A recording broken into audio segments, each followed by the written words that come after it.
এলাকার কিছু বখাটে মানুষের দৌলতে প্রায় 1 মাস ধরে বন্ধ অঙ্গনারী সেন্টার। মেলাঘর ইন্দিরানগর 7 নম্বর ওয়ার্ডের লালমিয়া চৌমোহনী সংলগ্ন অঙ্গনারী সেন্টারের সামনে দুষ্কৃতীরা পরিকল্পিতভাবে প্রাকৃতিক ক্রিয়াকর্ম সম্পন্ন করে এলাকাটি নোংরা করে রাখছে। ফলে অঙ্গনারী সেন্টারটি খোলা যাচ্ছে না।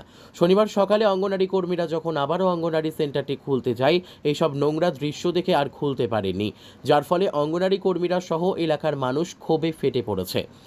একই সমস্যা গত 1 মাস ধরে চলছে, যার ফলে অঙ্গনারী সেন্টারটি খোলা সম্ভব হচ্ছে না।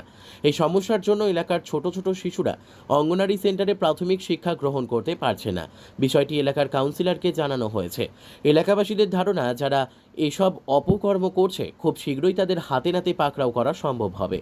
স্কুল তালা আজকে প্রায় মাসখানেক ধরে মানে লেট্রিন করে থুয়ে রাখতেছে স্কুলের সামনে, লেট্রিনের ভিতরে মানে পুরা লেট্রিন ভরাইয়া থুয়ে রাখতেছে। তা মানুষ যে পরিষ্কার করাই, তো আমরা কয়দিন পরিষ্কার করাবো? আমরা তো একটা স্কুল করার একটা ইয়ে আছে, মানুষ এরকম ভরাই থুয়ে রাখলে আমরা কয়দিন কেমনে স্কুল চালাম আমরা?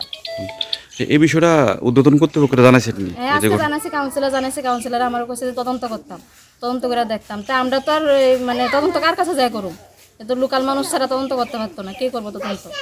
আমি কাউন্সিল আমার সুপারভাইজারেরও জানাইছি, সুপারভাইজার জানাই কইছে যে সিটি দেওয়ার লেগে, অফিসে সিটি দেওয়ার লেগে প্লাস কাউন্সিলরের সিটি দেওয়ার লেগে। কি মনে করতেছেন, মানে এমন বিষয়টা কি হইতে পারে? কি কইতাম, এমন কি কেউ শত্রুতা আমি করে করতেছে না কি করতেছে আমি তো এটা জানি না। কি নাম? মাসখানেক ধরে এরকম করতেছে। Bureau report, News Tele Bharat.